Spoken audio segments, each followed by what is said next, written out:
Assalamualaikum, hai semua, selamat datang di channel YouTube Nancy Yulia, IRT Berdaya, Keluarga Bahagia. Siap-siap banjir orderan karena habis lebaran banyak orang hajatan. Yuk bikin kue ini. Pertama-tama kita siapkan wadah, kemudian masukkan 1 kg tepung beras biasa. Pakai tepung beras dengan kualitas yang bagus ya teman-teman. Aku memakai merek Rose Brand.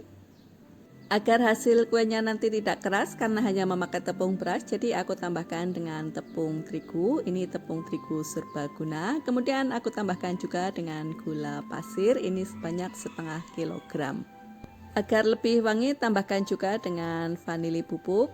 Bisa juga memakai vanili cair. Kemudian aku menggunakan tape singkong. Ini tape singkongnya bila tidak suka tidak ada, ini bisa di skip ya. Nah, yang bikin kue ini gurih adalah kelapa parutnya. Aku tambahkan kelapa parut sebanyak 1/2 kg yang aku ambil dari 1 butir kelapa ukuran besar. Kemudian tambahkan air, masukin airnya secara bertahap. Ini aku masukin separuhnya terlebih dahulu. Untuk mengaduknya aku menggunakan mixer agar lebih cepat dan menghemat waktu. Ini kita aduk-aduk tapi mixernya jangan dinyalain dulu, nanti terigunya berhamburan. Kemudian tambahkan sisa air yang separuhnya lagi. Setelah itu kita akan mixer dulu dengan menggunakan kecepatan rendah sampai semua bahan tercampur rata. Bila semua bahan tercampur rata, kemudian naikkan kecepatannya ke kecepatan paling tinggi. Mixer sampai semua bahan tercampur rata, gulanya larut, tape singkongnya juga lumat atau hancur. Setelah itu kita matikan mixernya terlebih dahulu.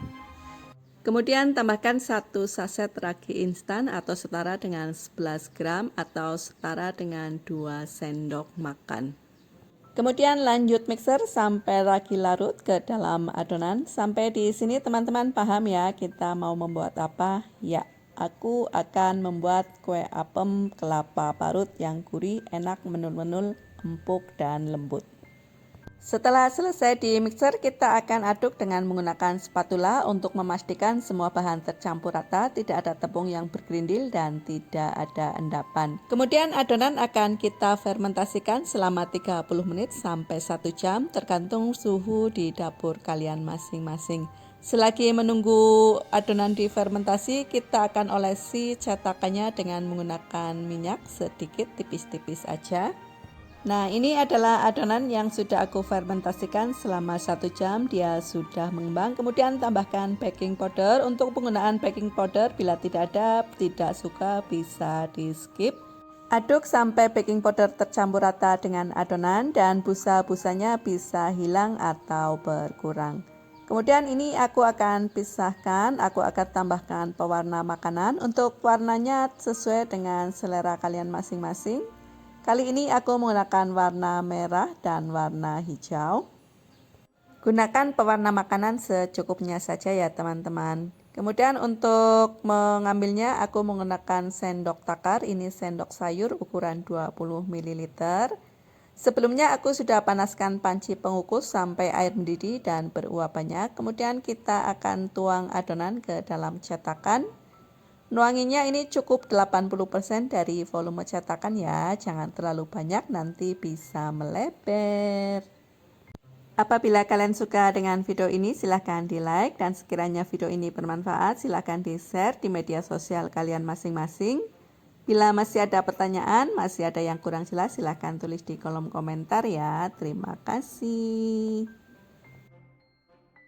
Nah, selagi masih panas atau hangat-hangat kuku, kita akan keluarkan kue apem dari dalam cetakan. Caranya cukup mudah, ditekan bagian pinggirnya, kemudian dibalik dan dilepas seperti ini.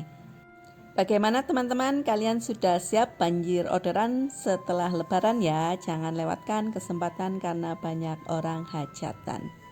Untuk satu resep ini aku bisa menghasilkan 120 piece kue apem yang enak, gurih, lembut, dan empuk. Nah, setelah dingin kita akan kemas dalam kemasan plastik OPP ukuran 10 x 10 cm. Jadi kue tradisional kalau dikemas cantik seperti ini dia bisa naik kelas ya, kelihatan tambah cantik, lebih bersih dan higienis tentunya. Untuk jumlah hasil ini sebenarnya tergantung dengan besar kecilnya cetakan ya teman-teman. Apabila kalian menggunakan cetakan yang lebih besar, tentu hasil akan menjadi lebih sedikit. Tapi cetakan kue teratai dan mawar ini memang paling cocok untuk mencetak kue kukus buat hajatan. Semoga ini bisa menjadi ide dan inspirasi buat kalian semua. Nantikan ide-ide menarik selanjutnya di channel YouTube Nancy Yulia, IRT Berdaya Keluarga Bahagia. Terima kasih sudah menonton.